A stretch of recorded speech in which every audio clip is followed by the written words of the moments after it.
Good morning everyone. मैं doctor Dheeraj Bakolia, professor political science, government Lohia college Churu. अपन current affairs की श्रृंखला पर चल रहे हैं और इससे पहले करंट अफेयर्स के मामले में अपने साथ वीडियो आ चुके हैं।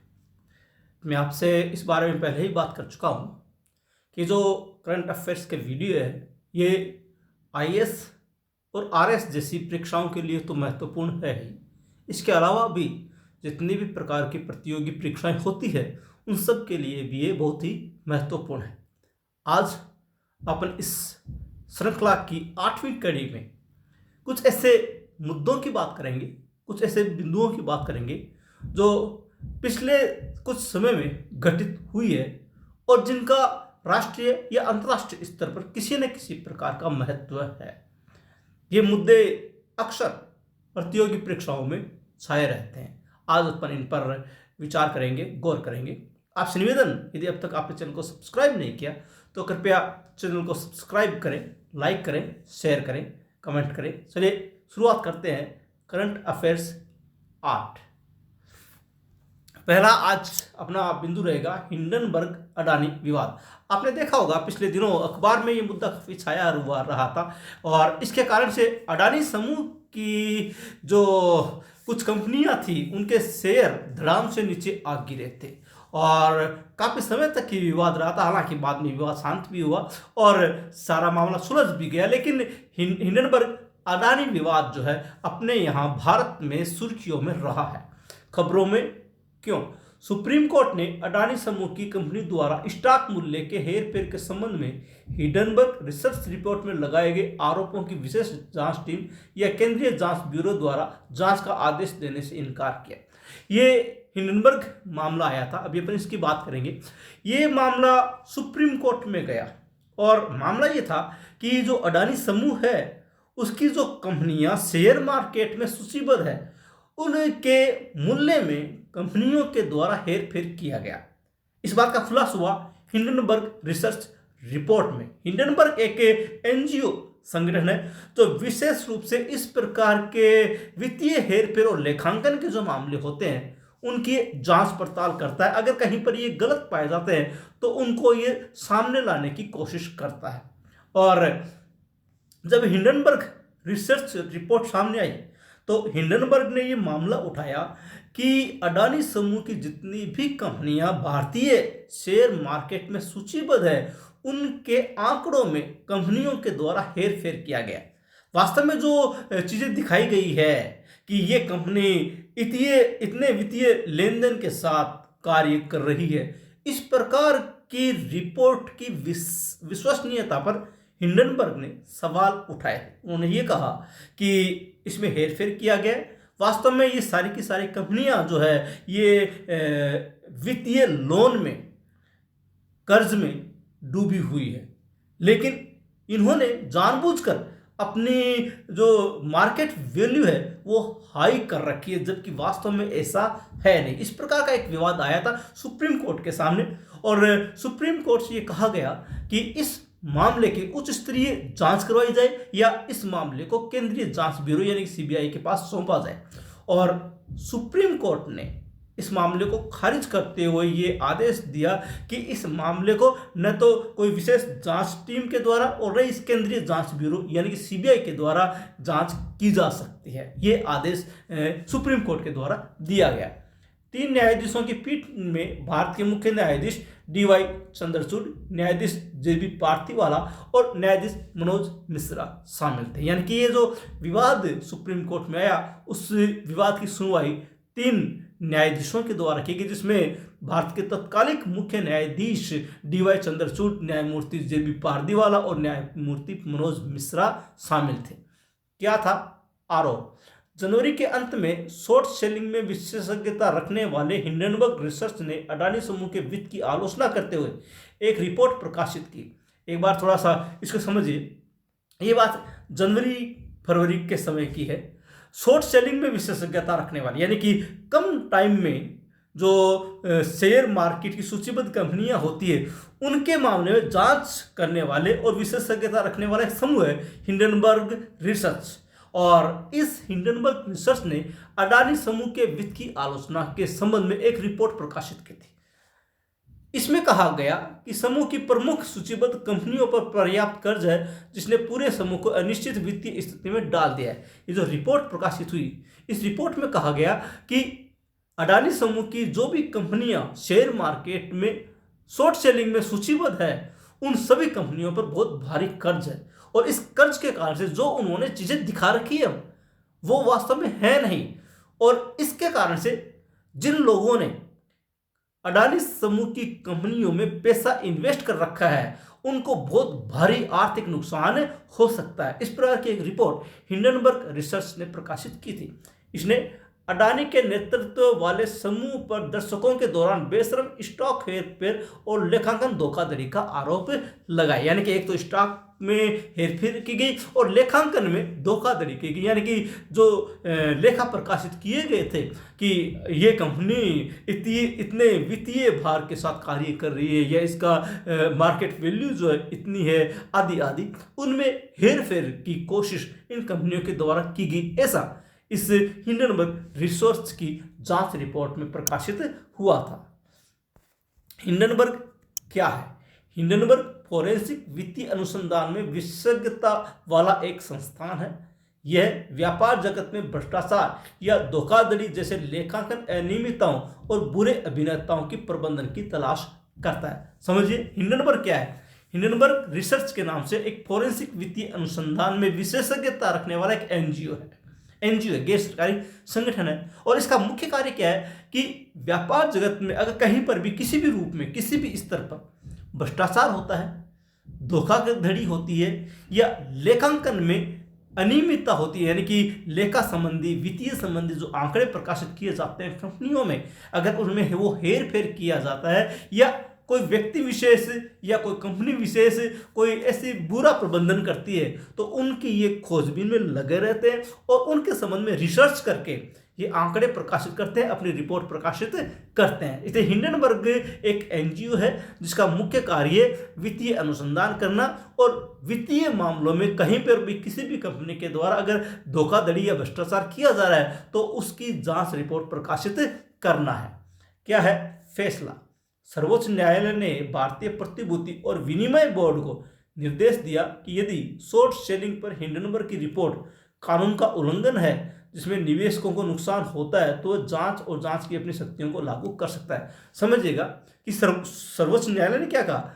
जब हिंडनबर्ग की रिपोर्ट प्रकाशित हुई, रिपोर्ट प्रकाशित होने के पश्चात अडानी समूह के जितने भी शेयर थे, सारी कंपनियां थी, वो एकदम से उनके शेयर गिर गए। शेयर गिरने से जो व्यक्ति थे जिन्होंने अडानी समूह की कंपनियों में निवेश कर रखा था, उनको बहुत भारी वित्तीय नुकसान हुआ। और इसके लिए सर्वोच्च न्यायालय ने यह कहा कि किसको कहा? सेबी को, जो भारतीय प्रतिभूति और विनिमय बोर्ड है, सेबी, इसको निर्देश दिया कि शॉर्ट सेलिंग पर जो हिंडनबर्ग की रिपोर्ट आई है, अगर वो किसी भारतीय कानून का उल्लंघन करती है और हिंडनबर्ग की इस रिपोर्ट के कारण से यदि निवेशकों को किसी भी प्रकार का नुकसान हुआ है, तो सेबी इस मामले में हिंडनबर्ग की जांच कर सकती है और अपनी जांच की शक्तियों को लागू कर सकती है। और अगर हिंडनबर्ग इस मामले में दोषी पाती है तो उसको दंडित भी कर सकती है। 3 न्यायाधीशों की पीठ ने अडानी समूह के खिलाफ कथित स्टॉक हेरफेर और लेखांकन धोखाधड़ी के बारे में एनजीओ संगठित अपराध और भ्रष्टाचार रिपोर्टिंग परियोजना के निष्कर्षों को खारिज कर दिया। सीधी सी बात यह है कि सुप्रीम कोर्ट ने हिंडनबर्ग रिसर्च की पूरी रिपोर्ट को खारिज कर दिया। यानी कि एक प्रकार से यूं कहा जाए कि हिंडनबर्ग रिसर्च ने जो रिपोर्ट प्रकाशित की थी उसको पूरी तरह से गलत मानते हुए उसने खारिज कर दिया कि इस प्रकार के किसी भी प्रकार के आरोप जो है अडानी समूह की कंपनियों पर नहीं बनते हैं। सेबी क्या है? भारत सरकार के एक प्रस्ताव के माध्यम से 12 अप्रैल 1988 को भारतीय प्रतिभूति और विनिमय बोर्ड को एक गैर वैधानिक निकाय के रूप में गठित किया गया था। यानी कि सेबी, जिसे हम भारतीय प्रतिभूति और विनिमय बोर्ड कहते हैं, एक गैर वैधानिक निकाय के रूप में 12 अप्रैल 1988 को भारत सरकार के द्वारा इसको गठित किया गया था। इसका उद्देश्य प्रतिभूतियों में निवेशकों के हितों की रक्षा करना और प्रतिभूति बाजार के विकास को बढ़ावा देना और उससे जुड़े मामलों का विनियमन करना है। इसका मुख्य कार्य मान लीजिए, मुख्य उद्देश्य मान लीजिए कि सेबी क्या करता है कि जो भी शेयर मार्केट में निवेश करता है उन निवेशकों के हितों की रक्षा करता है, शेयर मार्केट को बढ़ावा देता है और उससे संबंधित जो भी मामले होते हैं उनको वो नियमित यानी कि कानूनन करने का प्रयास करता है ताकि निवेशकों की रक्षा की जा सके। दूसरा मुद्दा है कतर में पूर्व नौसेना अधिकारियों को जेल की सजा। खबरों में क्यों? 26 अक्टूबर 2023 को कतर कोर्ट ने 8 पूर्व भारतीय नौसेना अधिकारियों को मौत की सजा सुनाई थी। 28 अक्टूबर को कतर अदालत ने मौत की सजा को घटाकर 3 से 25 साल की जेल की सजा कर दी थी। कतर जो मध्य पूर्व में स्थित एक देश है जिसके साथ भारत के बहुत ही अच्छे संबंध है, वहां पर कुछ भारतीय नौसैनिक अधिकारी यानी कि संख्या में 8 नौसैनिक अधिकारी एक इस आरोप में गिरफ्तार किए गए थे कि ये लोग इजराइल के लिए कतर में जासूसी का कार्य करते हैं। ये पूर्व भारतीय नौसैनिक अधिकारी थे जो भारतीय नौसेना से रिटायर हो चुके थे और ये कतर में रह रहे थे। और जब ये गिरफ्तार किए गए तो उनके बाद उनको अदालत में पेश किया गया और अदालत ने 26 अक्टूबर 2023 को इनको मौत की सजा सुनाई थी। और बाद में भारत ने जब अपील की तब इस सजा को घटाकर उन्होंने 28 अक्टूबर को अलग अलग रूप में अलग अलग व्यक्तियों के लिए 3 साल से लेकर के 25 साल की जेल की सजा इन्होंने कर दी थी। कानूनी टीम को जेल की सजा के खिलाफ अपील करने के लिए 60 दिन का समय दिया गया था और उससे पहले ही भारत के आग्रह पर इन्होंने कतर की कोर्ट ने उनकी सुनवाई करते हुए इनकी सजा में काफ़ी कमी कर दी। मौत की सजा को घटाकर अलग अलग समय में कर दी गई थी। वहाँ मृत्युदंड का प्रावधान क्यों किया गया? कतर अधिकारियों ने भारतीय नागरिकों के खिलाफ आरोपों का खुलासा नहीं किया, लेकिन सूत्रों ने आरोप लगाया कि नौसेना के पूर्व अधिकारी इजराइल के लिए जासूसी कर रहे थे। हालांकि कतर ने स्पष्ट रूप से ये नहीं बताया कि भारतीय नागरिकों जो 8 पूर्व नौसैनिक अधिकारी पकड़े गए थे इनके विरुद्ध आरोप क्या है, लेकिन पता चला सूत्रों के अनुसार ये खबर आई कि इनके ऊपर आरोप ये लगाया गया कि ये सारे के सारे अधिकारी इजराइल के लिए जासूसी करते हुए पकड़े गए थे। 2022 में कतर में अधिकारियों ने रक्षा सेवा प्रदाता कंपनी के लिए काम करने वाले 8 भारतीय नौसैनिकों के सैनिकों को हिरासत में लिया, तब उन्हें एकांत कारावास में रखा गया। ये बात 2022 की है। वहाँ कतर में एक रक्षा सेवा प्रदाता कंपनी है जिसके लिए ये भारतीय नौसेना के पूर्व अधिकारी काम कर रहे थे, क्योंकि यहाँ से भारत से ये रिटायर हो चुके थे और बाद में अपनी जो सेवाएं हैं कतर में दे रहे थे रक्षा सेवा प्रदाता कंपनी के कर्मचारियों के रूप में। और जब इनके ऊपर आरोप लगाया गया कि इन्होंने इजराइल के लिए जासूसी की है, इनको गिरफ्तार किया गया और गिरफ्तार करने के बाद इनको एकांत कारावास में रखा गया था। यानी कि वैसे तो इनको कहीं पर भी जेल में नहीं डाला गया, लेकिन एकांत रूप में इनको रखा गया था ताकि ये मामला किसी भी रूप में सामने ना आए या भड़के नहीं, या भारत और कतर के संबंध जो है वो ना बिगड़े।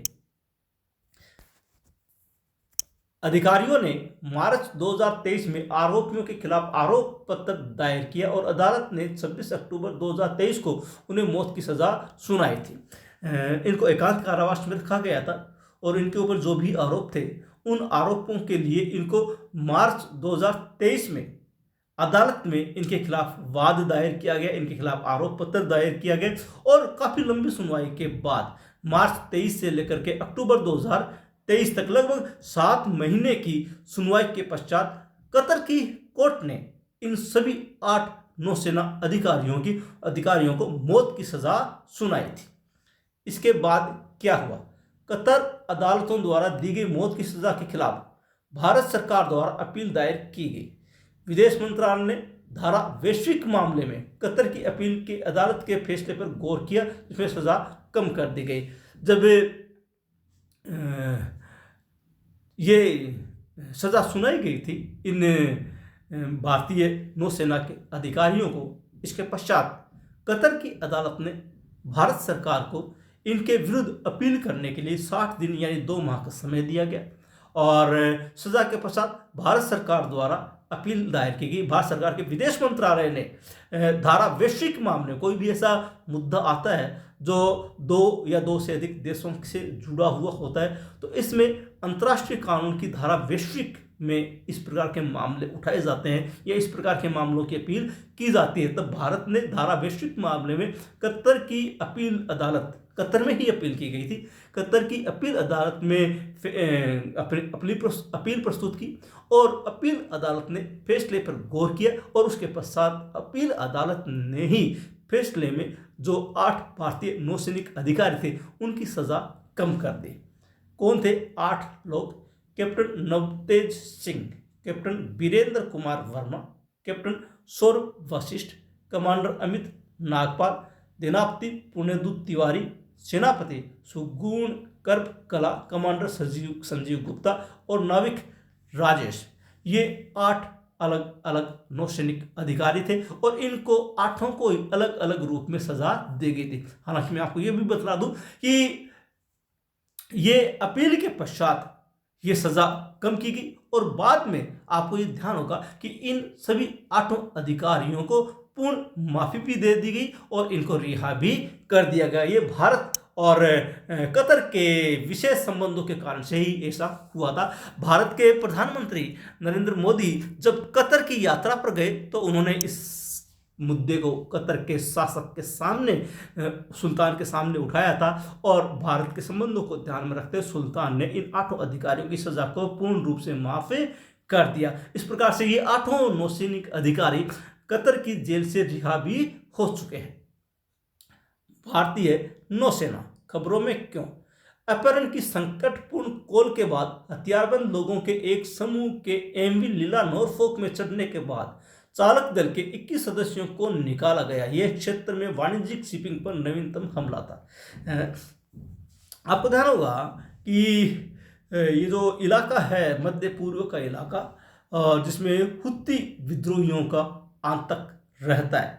ये हुत्ती विद्रोही जो यमन और ईरान समर्थित है और ये प्राय उस इलाके से गुजरने वाले मालवाहक जहाज को एक प्रकार से हाईजैक कर लेते हैं और उनमें मौजूद जितने भी नौसैनिक कार्मिक होते हैं या मालवाहक जहाज के जो कार्मिक होते हैं उनको ये बंदी बना लेते हैं और उनकी सरकार से ये लोग पैसा मांगने की या इस प्रकार से उनके बदले में, उनकी रिहाई के बदले में पैसा मांगने की कार्यवाही भी करते हैं। इसके अलावा ये उस जहाज पर जितना भी प्रकार का सामान होता है या नकदी वगैरह उनको भी ये लूट लेते हैं और जो लोग मालवाहक जहाज पर होते हैं उनको ये मार भी देते हैं। एक प्रकार का आतंक शाख छाया हुआ है इस इलाके में, मध्य पूर्व के इलाके में, जो हुत्ती विद्रोहियों के कारण से। यहाँ पर एक संकटपूर्ण कॉल हुई थी। मैं थोड़ा सा आपको आइडिया दे दूं कि जब भी कोई मालवाहक जहाज किसी समुद्री इलाके से गुजरता है और उस मालवाहक जहाज को कोई संकट की स्थिति नजर आती है, मान लीजिए कि कोई गहरा संकट आ गया, वो डूबने वाला है, उसमें आग लग गई है या वो भारी नुकसान में जा रहा है या भयंकर तूफान में फंस गया है या फिर इसी प्रकार के कोई अपहरणकर्ता या गुंडे बदमाश के लोगों के द्वारा उनको घेर लिया गया है, तब जहाज के द्वारा एक संकटपूर्ण कॉल की जाती है। और उस संकटपूर्ण कॉल का मतलब होता है कि आसपास में कोई भी जहाज, दूसरा जहाज या कोई सेना आदि है, नौसेना आदि है, तो वो तुरंत वहां पर सहायता के लिए पहुंच सके।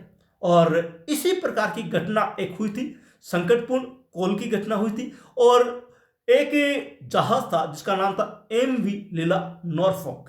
इस एमवी लीला नॉरफॉक के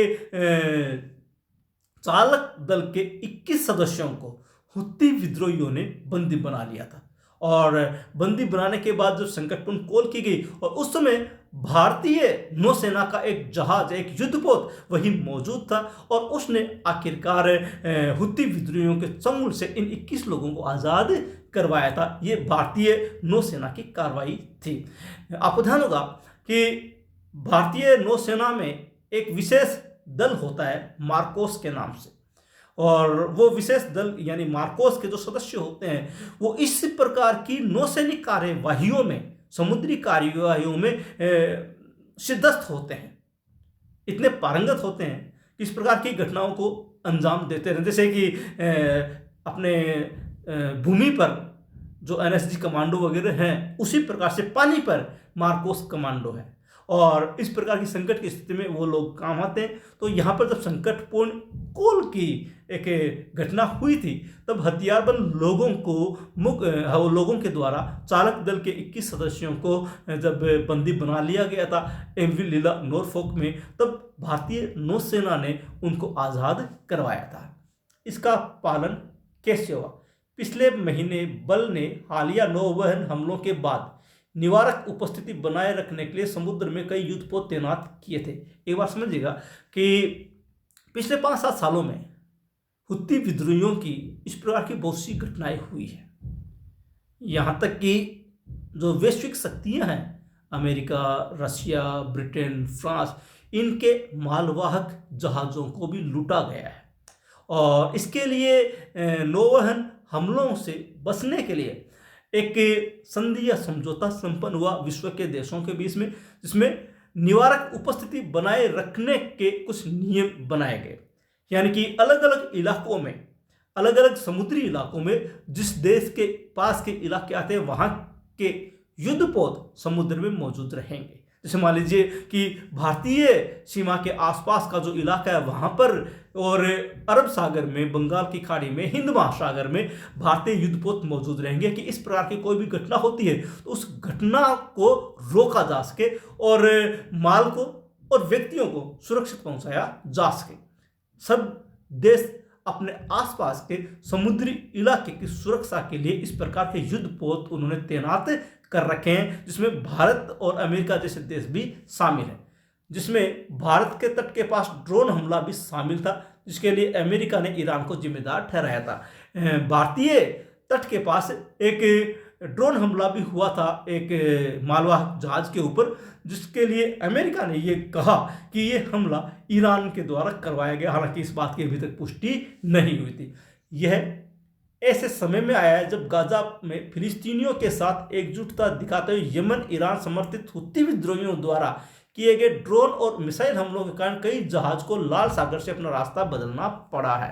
पिछले दिनों जो गाजा में फिलिस्तीनियों का इजराइल का जो मामला चल रहा है, उस मामले को ध्यान में रखते हुए यमन और ईरान समर्थित जो ये हुत्ती विद्रोही है, ये ड्रोन हमलों के, मिसाइल हमलों का और जहाज हमलों का प्रयोग भी कर रहे हैं। और इसके कारण से ऐसा कई बार हुआ है कि लाल सागर से होकर गुजरने वाले जहाज़ों को, मालवाहक जहाज़ों को अपना रास्ता भी बदलना पड़ा है। यानी कि एक प्रकार से ये जो रास्ता है लाल सागर से होते हुए, स्वेज नहर से होते हुए, भूमध्य सागर से होते हुए, ये रास्ता अब काफ़ी हद तक खतरे की घंटी बन चुका है और इसमें से गुजरने वाले कोई भी किसी भी प्रकार के मालवाहक जहाज सुरक्षित नहीं है। इसीलिए इन इलाकों में कई देशों ने अपने युद्धपोत को भेज रखा है ताकि मालवाहक जहाज़ों की रक्षा की जा सके।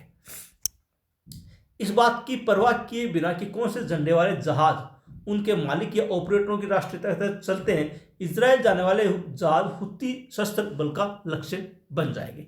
ऐसा कहा जाता है कि चूंकि ये गाजा में, ये फिलिस्तीन में जो मामले चल रहे हैं इजराइल के द्वारा, और हुत्ती विद्रोहियों को ये लगता है, वो चूंकि फिलिस्तीन का समर्थन करते हैं, उनको ये लगता है कि इजराइल के पास कोई विशेष सामान, रक्षा जैसी चीज़ें या हथियार, शस्त्र वगैरह उनके पास नहीं पहुंच जाए। इसलिए चाहे किसी भी देश का मालवाहक जहाज हो, चाहे उसके ऊपर किसी भी देश का झंडा लगा हो, चाहे उसके ऊपर उसका मालिक किसी भी देश का हो, चाहे ऑपरेटर यानी कि जो जहाज के कार्मिक है वो चाहे किसी भी देश के, उनसे कोई लेना देना नहीं है।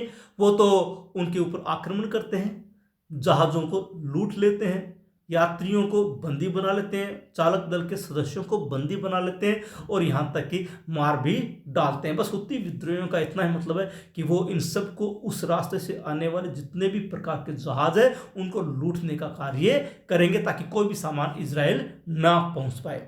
हालिया हमले में क्या हुआ? 84,000 टन के थोक वाहन पर 5 या 6 अज्ञात शस्त्रकर्मी सवार थे। यानी कि ये जो लीला नॉरफॉक नामक जो जहाज था, इस पर करीबन 84,000 टन सामान लदा हुआ था और इसके ऊपर 5 या 6, कुछ स्पष्ट नहीं है, 5 या 6 अज्ञात शस्त्रकर्मी सवार थे।